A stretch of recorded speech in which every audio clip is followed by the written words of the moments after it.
spooky. Now, if the management of it would have been right from the beginning, we wouldn't be here. Caitlin Clark would have went to the Olympics, and we would have a better management with the referees. Now, with all of that being said, we have to talk about this recent interview Adam Silver just did on NBC, because this interview right here has caused a bunch of friction within the WNBA. And it's not only just this interview, we have to talk about the ratings looking a little spooky for the WNBA finals, because based on... You can fake a headline, you can fake hype, but you can't fake momentum. And when a league desperate for credibility tries to manufacture it, karma doesn't just knock, it kicks the door down. The WNBA proudly shouted that its finals shattered ratings records. But within hours, fans and analysts asked the question that killed the illusion. If millions watched, why didn't anyone notice? No trending hashtags, no viral clips, no debates, just silence and the sound of a cover-up collapsing. ESPN's press release hit like a parade float. Most watched finals opener in 28 years. They bragged about 1.9 million average viewers and a 2.5 million peak. When analysts looked for Nielsen's official report, it was nowhere. No public audit, just ESPN grading its own test. The record wasn't proof, it was propaganda. Real cultural moments echo, you feel them everywhere. But this historic finals? Dead silence. No memes, no highlight debates, no trending topics. Fans scrolled, searched, waited, nothing. It didn't feel like a revolution. It felt like a rerun nobody cared to watch. Buried deep in ESPN's glowing headline sat a technical footnote. Nielsen Big Data Plus Panel Methodology. Translation, they changed how a viewer is counted. If you walked past a TV in a bar, gym, or airport, congratulations, you're a fan. It wasn't organic growth, it was accounting alchemy. Critics called it statistical steroids. Millions of ghost viewers appeared overnight. People who never even knew the game happened were somehow watching. The record ratings were a magic trick, a sleight of hand built on technicalities, not truth. Then came the motive. ESPN isn't just broadcasting the WNBA, it's financially tied to it. Every record makes advertisers spend more. So when the league looks bad, ESPN loses money. The result, a ratings report written like a commercial. Reddit lit up, where are these 2 million people? Twitter trended with accounting ghosts and fake finals ratings. Because when your own audience starts investigating your math, you've already lost the narrative. Analysts pointed out the timing. The big data upgrade rolled out right before the finals. Coincidence? Hardly. It conveniently boosted niche sports like the WNBA by counting every out-of-home screen as a viewer. The system didn't create fans, it created numbers. Imagine millions of fans who never clicked a broadcast. A bartender wiping glasses became a viewer. A traveler glancing at a muted airport TV joined the audience. The WNBA's new fan base was built on ghost pixels mistaken for people. Even reporters started whispering doubts. They couldn't verify the numbers, but were told to repeat them. Headlines across the internet copied ESPN word for word. It wasn't journalism anymore, it was marketing in disguise. Then came the one number they couldn't spin. Caitlin Clark's playoff games, measured under the old Nielsen system, drew 2.5 to 3.4 million verified viewers. No bar counts, no inflation, just fans. Her audience was real, loyal, and passionate. When she played, the sport felt alive. When she didn't, it disappeared. From 2015 to 2022, finals ratings barely hit 250,000. Then Clark arrived, and everything exploded. Attendance tripled, merch sold out, and viewership spiked. So when ESPN claimed the finals without her broke records, fans instantly smelled something off.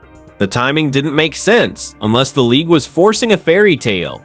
The truth was brutal. Ticket sales were dropping, seats were $6, buzz was fading fast. So the league needed a win on paper, and ESPN handed them one. What they couldn't earn in arenas, they fabricated in analytics. Behind closed doors, insiders called it a mutual illusion. ESPN needed advertisers to believe the league was booming. The WNBA needed sponsors to believe it was growing. Together, they sold an illusion so polished they almost believed it themselves. Social media flipped the script. Record ratings? Then why is the arena half empty? Who are these 2 million silent fans? What should have been a victory lap turned into a public roast.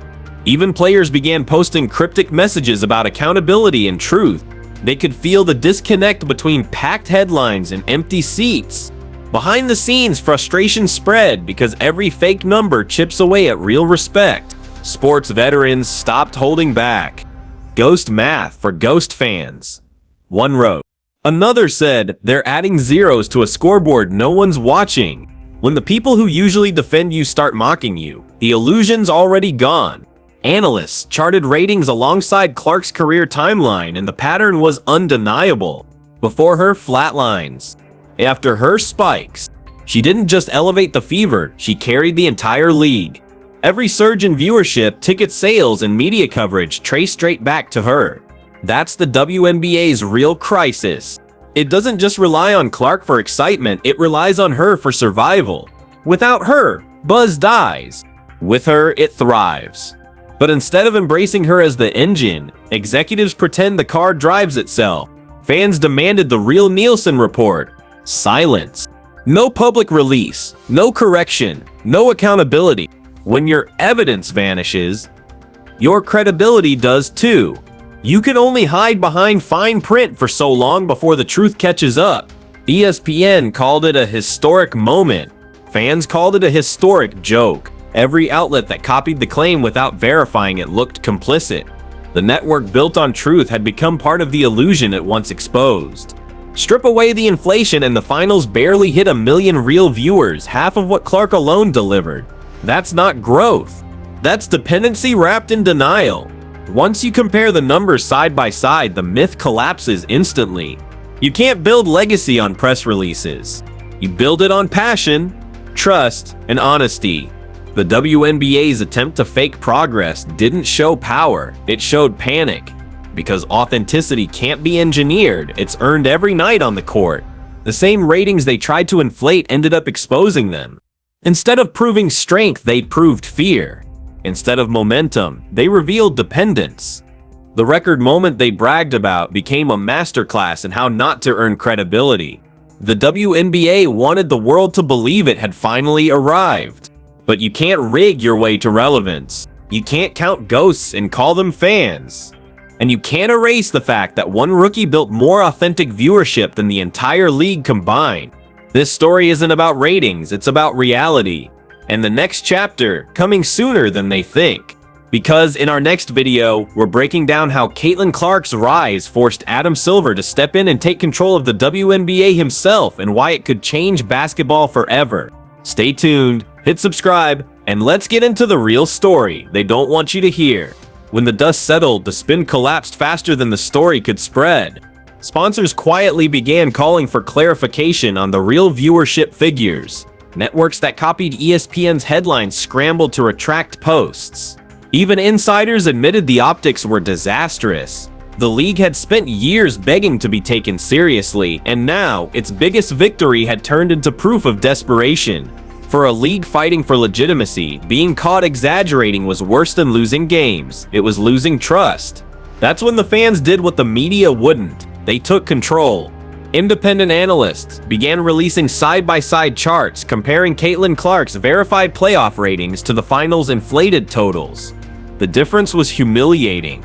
Clips of Clark's sold-out arenas and roaring crowds went viral again. This time captioned, "These are real fans." It wasn't ESPN driving the conversation anymore. It was the people. The same fans the league ignored became the truth tellers, and they weren't holding back. Each post, each meme, each chart hammered home the same message: you can't fake passion. Soon the story jumped from Twitter threads to national talk shows. Analysts on radio and cable began using the phrase ghost ratings. Commentators who once championed the WNBA started demanding accountability from ESPN executives. The narrative had officially flipped. What was meant to showcase progress had become a case study in manipulation. And right at the center of that shift was Caitlin Clark, the player whose honesty, humility, and raw talent had made fans care in the first place. She didn't need a PR team or a press release to draw millions. She just needed a basketball and a stage. So when people ask why this moment matters, it's simple. Because truth always catches up, you can pad numbers, rewrite headlines, and stage a celebration, but the audience knows the difference between hype and history. The WNBA's record ratings didn't fool anyone. They reminded everyone what real star power looks like. And the league's karma? It came full circle the moment those ghost numbers were exposed. But this was just part one of the unraveling. Because what happens next when Adam Silver steps in, when executives panic, and when Clark's influence forces the NBA itself to intervene, that's where the story explodes. Click the video on your screen, because we're breaking down how one player's choice just changed the power structure of women's basketball forever.